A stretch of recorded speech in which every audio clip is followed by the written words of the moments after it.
किशोरी कुछ ऐसा इंतजाम हो जाए। शिव पार्वती विवाह का श्रद्धालुओं ने लिया आनंद। रेवाड़ी के सेक्टर 3 में चल रही श्रीमद् भागवत कथा के द्वितीय दिवस पर विश्व विख्यात कथावाचक जय किशोरी द्वारा शिव पार्वती विवाह का बहुत ही सुंदर प्रसंग सुनाया। उन्होंने बताया कि किस प्रकार से माता पार्वती के पिता महाराज दक्ष भगवान शिव से उनके रूप, रंग व वस्त्रों आदि को लेकर नाराज थे। वे अपनी पुत्री का विवाह उनसे नहीं करना चाहते थे, मगर माता पार्वती उनसे ही शादी करना चाहती थी। भगवान शिव अपने अंग पर भस्म लगाकर वे अपने संग भूत प्रेत की टोली लेकर माता पार्वती को ब्याहने पहुंचे तो इस अनोखी बारात को देखकर सब डर गए।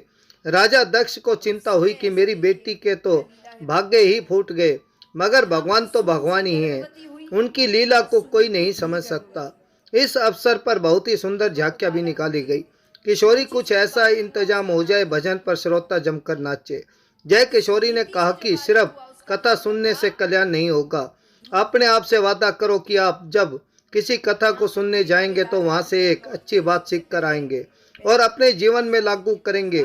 3 शब्द सफलता के सुनो। पहला, कथा सुनो जिससे ज्ञान अर्जित होगा। दूसरा, चिंतन करो। वे तीसरा, उस पर मनन करो यानी अमल करो। इस पावन श्रीमद् भागवत कथा में ज्ञानचंद गुप्ता, स्पीकर विधानसभा हरियाणा, राजीव जैन प्रदेश अध्यक्ष हरियाणा वैश्य महासम्मेलन व अरविंद यादव चेयरमैन हरको बैंक, भाजपा नेता सुनील मूसेपुर ने मुख्य अतिथि के रूप में शिरकत कर कथा का आनंद लिया। ज्ञानचंद गुप्ता ने कहा कि भारत की धर्म व संस्कृति को बचाने में महिलाएं अग्रणी भूमिका निभा रही हैं। गुप्ता ने आयोजन समिति को इस श्रीमद् भागवत कथा की बधाई दी व अपने स्वैच्छिक कोष से 11 लाख रुपए देने की घोषणा की।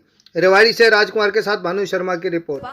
एक स्त्री की रचना होती है। ओ जय राधे जय राधे राधे श्री राधे, जय राधे जय राधे राधे श्री राधे। ओ जय राधे जय राधे राधे श्री राधे,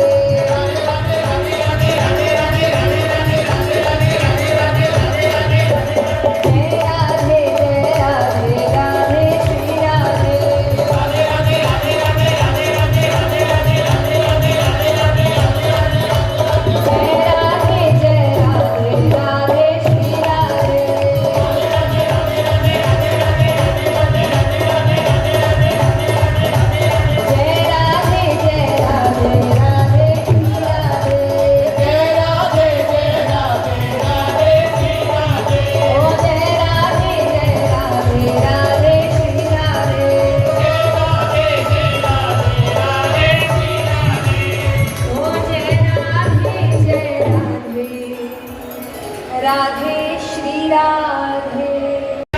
ओ जय राधे जय राधे राधे श्री राधे, जय राधे जय राधे राधे श्री राधे। ओ जय राधे जय राधे राधे श्री राधे। करते हैं और ब्रह्मा जी के दाहिने हिस्से से स्वयंभू मनु एक पुरुष और बाएं हिस्से से शतरूपा एक स्त्री की रचना होती है। उनसे कहा गया जाकर संसार को आगे बढ़ाओ। उनके 2 पुत्र 3 पुत्रियां होती है, देहुति, प्रस्तुति, आहुति और उत्तानपाद और प्रियव्रत। उत्तानपाद को राजा बनाया जाता है। उनका विवाह सुनीति नामक कन्या से होता है, पर संतान नहीं होती तो उस कारण दूसरा विवाह किया जाता है सुरुचि नामक कन्या से। अत्यंत सुंदर, उसकी सुंदरता ऐसी कि उसके आगे राजा सब कुछ भूल जाए। अब समय ऐसा देखिए क्या लीला है भगवान की। यहां पर सुरुचि गर्भवती हुई, वहां सुनीति भी गर्भवती। दोनों को बालक होते हैं। सुरुचि से जो बालक हुआ उसका नाम रखा उत्तम, और सुनीति से जो बालक हुआ उसका नाम रखा ध्रुव। अब यहां पर धीरे धीरे राजा कर लौटते हैं। सबसे पहले पहली पत्नी के पास आते थे, पर इस बार सीधा सुरुचि के पास गए। सेवकों से कह दिया कि कमरे के अंदर किसी को भी आने मत देना। अंदर राजा, सुरुचि, उत्तम सब बैठे हैं। ध्रुव जी को पता चलता है पिता युद्ध से जीत कर आए। वो दौड़ते हुए आता है। पूरे राजमहल में आवाज, पिताश्री पिताश्री पिताश्री। सेवकों ने रोक लिया, आप अंदर नहीं जा सकते। अरे ऐसे कैसे नहीं जा सकता, मुझे पिता महाराज से मिलना है। बोले उन्होंने ही मना किया, किसी को भी अंदर नहीं आने को कहा। अब हम उनके आदेश का पालन नहीं करेंगे तो हमें दंड देंगे। ध्रुव जी कहते मेरे आदेश का पालन नहीं करोगे तो मैं दंड नहीं दूंगा। अरे उनके दंड से तो मैं बचा लूंगा, बचा सकता। सेवक को भी क्या लगा कि अपना बेटा है, क्यों डांटेंगे हमें, तो वो जाने देते हैं। ध्रुव जी अंदर जाते और दौड़कर सीधा पिता की गोद में बैठते। अब सुरुचि को अच्छा नहीं लग रहा कि उत्तम नीचे बैठा है और ध्रुव गोद में बैठा है। उसको मानो भविष्य दिख रहा है कि उत्तम नीचे बैठा है और ध्रुव राज सिंहासन पर बैठा है। उसको इतना क्रोध आया, उसने ध्रुव जी के हाथ को पकड़ा और कि न्योता नहीं आया है। पर नारद जी आते हैं, माता को देखते हैं। नारद जी ने कहा अरे माता आप तैयार नहीं हुई, मैंने तो सोचा था आपके साथ ही हो लूंगा। सती माता कहती है अरे सब कहां जा रहे हैं? अरे आपको नहीं पता, आपके पिता ने इतना बड़ा यज्ञ कराया है, आपको नहीं बुलाया? कि महादेव जी ने उस सभा की बात नहीं बताई थी।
सभी सम्मानित जनों को आप मंच पर बुलावें और यथा योग्य सभी का सम्मान करवाने की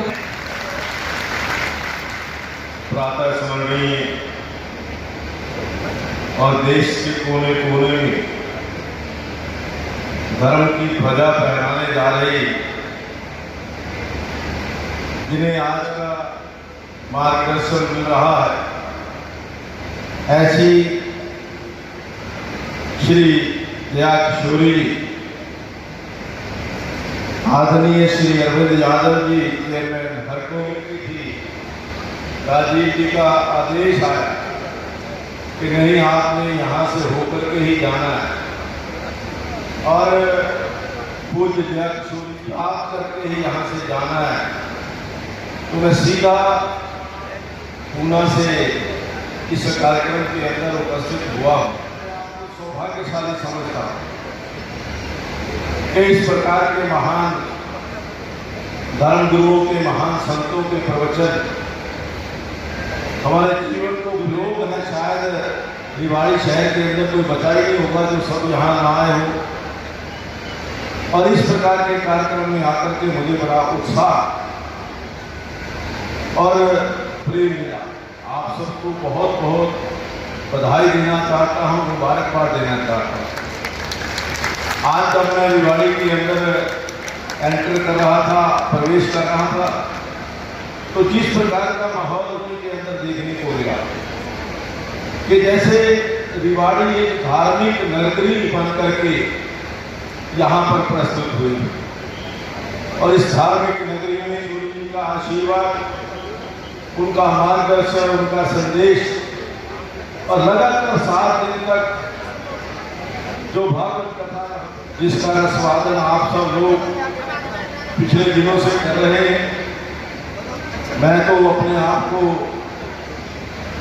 दुर्भाग्य वाला समझता हूँ, अभागा समझता हूँ कि इस प्रकार के कार्यक्रम में ज़्यादा देर रहना संभव नहीं हो पाता। मैं अभी राजीव जी से बात कर रहा था, कथा यानी शुरू से लेकर के अंत तक जब तक सुनी नहीं जाती तब तक उस कथा का अर्थ भी समझ में नहीं आता और उस समाज को जो एक ऋण मेरे ऊपर है उसकी वापसी का प्रयास करता हूँ। इस वैश्य भवन के लिए 11 लाख रुपए अपने जो निजी घोष है उसको देने की घोषणा करता हूँ। और आपसे एक बार फिर कहता हूँ कि मुझे एक कार्यक्रम के लिए निकलना होगा और मैं पूज्य जय किशोर जी का आशीर्वाद अवश्य लूँगा, उनको नमस्कार करूँगा और